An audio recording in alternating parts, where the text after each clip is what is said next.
Shelton is originally from Detroit, Michigan. He also spent part of his childhood overseas in Germany and England because his dad was a soldier in the United States Army. He also spent some time in Liberia, West Africa as a Peace Corps volunteer, where he was a 7th grade English teacher. Shelton is a published novelist, poet, essayist, and if I remember, you're a trained actor as well. Somewhere in the biography you told me that. Shelton is, as you will see, an unbelievable storyteller, and he has performed at the International Storytelling Center in Tennessee. Shelton has been a park ranger since 1987, and he's worked at Yellowstone and Yosemite since 1994.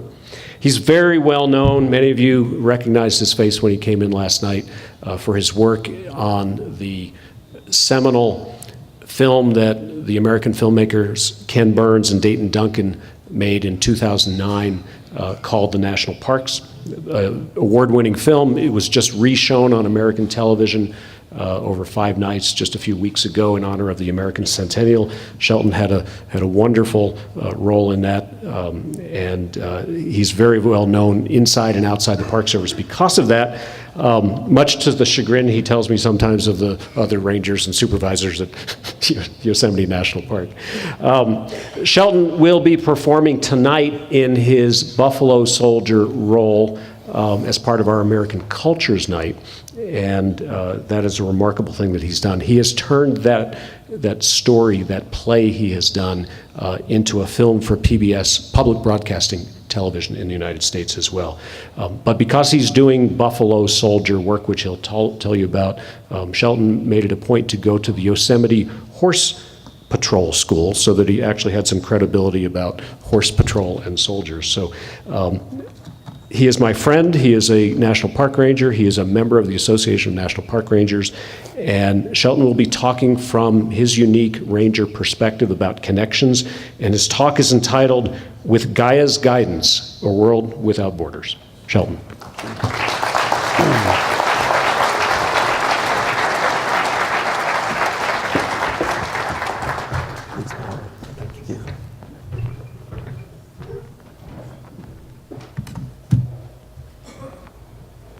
Hi. No, I'm sorry, this is a World Ranger Congress. I cannot begin unless there's a certain level of enthusiasm, because we have rangers here from all over the world, so we should be very excited about being alive in this beautiful place. How are you today? And I'm quite certain that there are people in your host countries, in your home countries, who are envious of you being here today. And why don't you just give us a warm welcome and say hello to those people who could not make it to this event, and so they can hear us here in Colorado, all over the world. Louder. Louder. Louder. And I'm asking you to raise your voice, because the only way real change takes place in this world is with voices that are raised. You can't do it with a whisper. You can only do it with a shout. And it's especially important if you're not by yourself. If there's a group of people walking together in the same direction with the intent to change the world, or the intent to change people's perspective of themselves. I'm saying this to you because I really shouldn't be here. I mean, I'm glad I'm here. I'm thrilled to be here. But I grew up in the inner city of Detroit, Michigan. And no one that I knew, no one in my family, none of my friends, none of my classmates ever talked about going to a national park. They never dreamed about going to Yellowstone. They never dreamed about going to the Grand Canyon, let alone Serengeti, let alone Ngorongoro Crater. Those dreams were not our dreams, because we had not received an invitation that parks belong to us. So even though I've been a ranger for quite some time, 23 years in Yosemite, 7 years in Yellowstone, a year and a half in Great Basin National Park, and a year and a half in DC, I'm not doing the math. I'm not really counting those numbers, because those experiences have transformed my perception of this world that we live in. And it was a story that did it. You notice my voice lowered right there?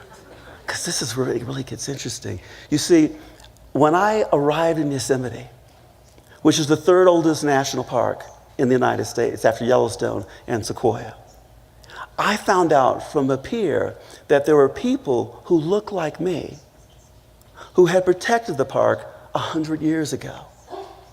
That was my reaction. That was exactly my reaction. I couldn't believe it. There was this inhalation of atmosphere, of oxygen, because I thought something must not be functioning. There were African Americans protecting Yosemite and Sequoia National Parks before the National Park Service was even created. But that story wasn't known. Very few people were aware of it. So my intent at that point was to get that story out into the world. And it was a difficult story. How many people here have been challenged by telling a story that other people don't want to hear because it makes other people uncomfortable? And how many folks have also recognized that it is the uncomfortable stories that define who we are? It is the uncomfortable stories that are the stories that deserve to be told and deserve to be heard. How many? So I decided to give voice to the dead. 400 to 500 African American soldiers served in Yosemite and Sequoia National Park in 1899, 1903, and 1904. And then they were forgotten. Not completely, but forgotten enough that their story became forgotten. And so I started telling that story over and over again. And by the way, it is not an easy story to tell, because keep this in mind. These men, and when people ask me, what is a buffalo soldier? Here's the answer. A buffalo soldier is an African American man who knows he's a man. And an African American man who knows he's a man south of the Mason-Dixon in the southern United States 100 years ago is more likely to become a dead man. Most men and women today do not join the military for safekeeping, for security. They join for many different reasons, having to do with sacrificing your life potentially for your country, having a paycheck that's regular. These men join the military for one reason, two or three reasons actually. First, if they did die, then their sacrifice would not be in vain, and the lives of their families would be better because of that sacrifice for their country. But second, they joined the military because it was a sanctuary. How many folks here think of joining the army as sanctuary? And it was a sanctuary because if they were strong within heart and spirit, joining the military, they were surrounded by men just like them. And so the result was they had community. They had camaraderie. And when I look out here and I look at all of you folks here, I see all the different uniforms, but all I see is a group of Rangers. And I know we all have different experiences, but I see the commonality that ties all of us together. And when I started telling the story and dealing with the hardships that they faced, I realized I was telling my father's story. My father served in Berlin just after World War II in the infantry. My father served in the infantry in the Korean War. And then he was dispatched to Vietnam. He did that for his family. He did that for his friends. And we didn't know sometimes if he would ever come back home. And so I realized that as difficult as it was for my father in the 1940s and 50s to serve in a country that did not recognize him as a human being, what must it have been like for the Buffalo Soldiers? Called the Buffalo Soldiers because the Plains Indians, the Dakota Sioux, Oglala Sioux, the Cheyenne, the Mandan, the Hidatsa, they saw that the hair on their heads was just like the matted cushion between the horns of the buffalo. And because of that resemblance, they began to call them Buffalo Soldiers. And these were proud men. And they had a much more difficult time than I'm having right now. Because by the way, I'm smiling, but I'm actually terrified. I'm looking at you and I'm smiling, I'm thinking, I'm going to speak before the World Ranger Congress? Oh, whose idea was that? Because I look at you and I'm so intimidated by some of the things that my peers have to deal with in places like Congo and places like Africa, risking their lives. Not that Rangers in the United States don't risk their lives and have lost their lives, but there's a difference between it happening every once in a while and you dealing with that every single day, that it affects your psyche, your psychology, and how you feel about yourself and whether or not you can survive that day. But when I tell this story, of the Buffalo Soldiers, it's the same story. Because 100 years ago, in 1903, when the 9th Cavalry rode into Yosemite, there were anti-testimony laws on the books in California. An African American's testimony, a Native American's testimony, an Asian American's testimony was not allowed in a court of law. They were not yet true citizens of the United States, and yet they were some of the first Rangers. This hat, which is the park ranger hat, is actually a cavalry hat. It's an army hat. Because when the Park Service was created, they wanted to look like the people that were already perceived as being in charge. And those were soldiers of the U.S. Army in Yellowstone beginning in 1886, and Yosemite and Sequoia beginning in 1891. And the first Ranger uniforms were almost identical to the Army uniforms of that day. But again, the story of the Buffalo Soldiers was not told. And a story that is not told becomes quieter and quieter and quieter, until pretty soon you can't hear that story, until eventually that story just becomes a whisper. And once the story becomes a whisper, it is unheard.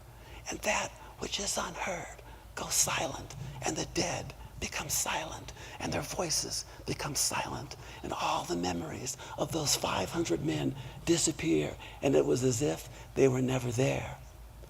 But once you start telling that story and your voice gets louder and you become confident that you are doing something in service to the dead, to history, then your voice becomes so loud that you don't need a microphone. You can walk away from the podium and you can say that everyone here, wherever you're from, you were influenced by the past and by not telling the truth. Were we all influenced from the past?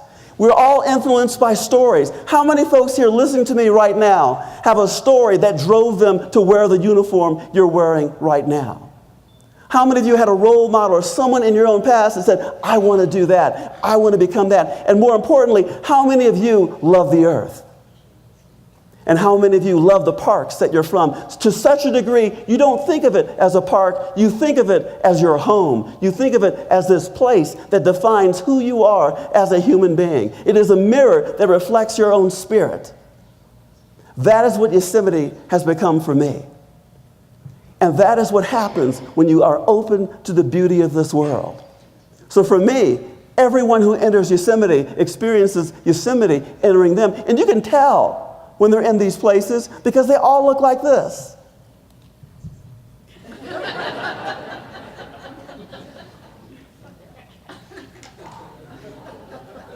And it doesn't matter if it's French or Spanish or Portuguese or German or Dutch or Afrikaans. It's all the same look, and it's a look of wonder. And the reason why I wear and continue to wear this uniform, that look of wonder, I've not seen on the faces of children of my own culture. They have not had that experience of the Grand Canyon or Yellowstone. And from my point of view, that should be illegal. If it were up to me and I was president of the United States and you're driving and you are speeding at some point, the police would pull you over, they'd look at your license, your driver's license, and they would say this: according to our records here, you have not visited a national park in over 2 months.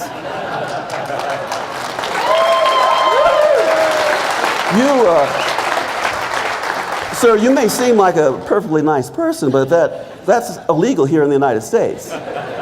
So I'm going to give you a break right now, give you a little bit of a break. You have to go to Zion for at least a week. You don't have time for Zion in a week.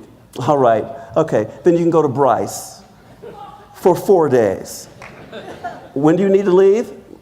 I would fill up your car, get some gas in it, and start heading there. Because these experiences of wonder is the same thing that we all lose. How many folks well, Kent, you guys are the wrong audience for this. I'm saying, how many of you live in a city? It's the World Ranger Congress. But most Americans now live in cities. Very few of them live in the outdoors. So a lot of children here in the United States have never even looked up and seen the night sky full of stars. They've never seen the Milky Way, split the sky in two. They've never experienced that level of astonishment. And when they're there for the first time at Great Basin and they see so many stars, and I remember a child saying, "Could someone get these stars out of the way? I can't see the Big Dipper." because he had never experienced so many stars. Like the first night I spent at my village in Kakata, Liberia, I remember looking up and the moon was so bright, I thought I needed sunglasses. It was so bright. I had never seen a night sky so dark as I did in the rainforest in Liberia, West Africa. And there was this sense that the night had just appeared that night, and it was the first night that I had ever seen. And I was born again as a child with that sense of wonder. And that's why, for me, parks are important. They're places where we can experience the wonder that we all had as children. Because let's face it, how many of you folks in your own park from time to time stop looking at what your park is there to do or see? People in the Grand Canyon, after a bit, oh yeah, it's over there. People at Zion go, oh, yeah, that's really nice over there. But if you start doing that, then you forget the blessing that you have to call a place like that home. And so when I point at you, I want you to tell me the name of your park. And I want you to tell me the name of your park as if you had never said it before. And this is the first time. Desert State Park. Oh, no. Anza Borrego Desert State Park. Louder. Again? Yes. Anza Borrego Desert State Park. Did you hear that? Cinquete National Park. Cinquete National Park. Monumento Natural Cueva del Mirador. Oh, wherever that is, I'm going. Yes, you. Mono Lake Tufa State Reserve. Okay. Ma'am, right there. Yes. Harpers Ferry National Historical Park. That's great. That's great. And there's no greater poetry than hearing these parks actually pronounced. So what did I do to encourage African Americans to visit national parks? I would do what any sane person would do. I wrote to Oprah. And I invited her to come to Yosemite because so few African Americans have ever heard an actual introduction, which, by the way, is like this. There are some things in life that are never captured in a camera. Hi, I'm a ranger in Yosemite. There you go. You know, this is your national park as well, even if you're not from the United States, because it's a World Heritage Site. It belongs to the community of nations of which you are a part. Welcome. Thank you. Now, what you guys just missed, stand up. You can trust me, I work for the government. Is the look in his face when I did that. There's that sense of, oh God, show them. Oh, God, show them. When you have that look of welcome, there's nothing more powerful than someone taking your hand, looking at you in a very genuine and saying, welcome home. And I wish that I could go to every inner city community, every reservation, every impoverished area in the United States, and have everyone there get this kind of welcome to claim their inheritance. Because growing up in Detroit, I never heard that I had an inheritance. Don't you think if you have an inheritance, you'd be the first to know? But if you're of African descent in the Americas, you're less likely to know about that inheritance. No one ever told me I own the Grand Canyon. I own Zion, I own Canyonlands, I own Arches. No one ever told me that. And at this point, he's connecting with what I'm saying, but he's also thinking, why won't he let go of my hand? And he should be thinking that because I will not let go of his hand for a bit, because I want him to feel that that connection is real and that welcome is real. And until here in the United States and maybe other parts of the world, we reach out to these communities with this sense of connection, of ownership, and of shared heritage, they won't feel that that welcome is genuine. There's nothing more powerful than simply doing this. Maybe there is. You're from Australia, aren't you? Yeah. Okay. So, and I'm doing this for a particular reason. I'm doing this for a particular reason. In Yellowstone National Park, when I worked there, I was the only African-American ranger in Yellowstone National Park. I mean, if somebody did something wrong, or if I said something wrong, and someone 100 miles away said, well, this ranger told us this misinformation. And I said, the other ranger would say, did you get his name? No, but it's a black guy. Oh, Shelton. I had no anonymity, so I always had to make certain that I always looked good. And I always had the right information. And I never told them anything that I wasn't certain was the absolute truth. But I always wanted to make all visitors feel welcome. And that's what I'm doing right now. Because for many communities of color here in the United States, they may not get that sense of welcome. The other reason why I'm holding onto his hand like this is because This is what President Obama did to me. I was in the Ken Burns National Park film talking about the Buffalo Soldiers. I was invited to the White House for a screening of the film for President Obama. He came up to me afterwards, and I didn't expect him to walk up to me and say anything, but he did. And he was looking at me as he was walking up at 7:30 in the evening to go to a meeting in the White House. And he's looking at me, and I'm looking to see who else he must be looking at, but it was me. He walked up to me, he pulled me up just like this, and he said, he told a story about when he was in Yellowstone for the first time with his grandmother. He told the story of how his grandmother was enthralled with the beauty of the meadow that they were in, but his eyes were drawn inexorably to a buffalo, the first buffalo that he had seen. And so he started walking to the buffalo, and he was telling me this story. And his grandmother was looking elsewhere because she was so enthralled with the beauty of the place. And he noticed that there was a deep depression in the ground, and the buffalo could not get to President Obama, then Barack Obama. Then the grandmother turned and saw that her grandson was about to be gored. And she's yelling. He's telling me the story in the White House theater. But by the way, all I was thinking at the time was this: oh my God. I'm holding hands with the first African American president of the United States. Oh my God. So everything he said came to me about 3 weeks later. Oh, and I thought, oh, that was a good conversation, because I was just completely in the moment of meeting him for the first time. His grandmother could not see the bison. She only saw her grandson right there. And so he was looking at her going, what's the problem? It can't reach me. She's just yelling at him. And he's telling me that story. And I never forgot that he said, welcome to the White House. And I never felt a greater sense of welcome in any place than I did when the President of the United States welcomed me to the White House. And so what I'm saying to you is never underestimate the power of what you do and who you are, and to give people that sense of welcome and entry is so important, because there are people who do not feel that parks are their parks. They feel they belong to other people.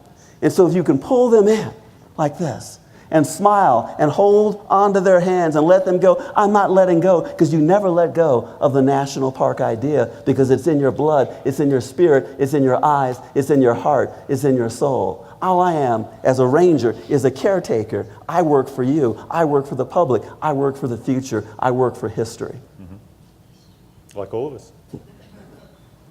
Say that again. Like all of us. Yeah. That's right. Because we can't. Thank you. Okay.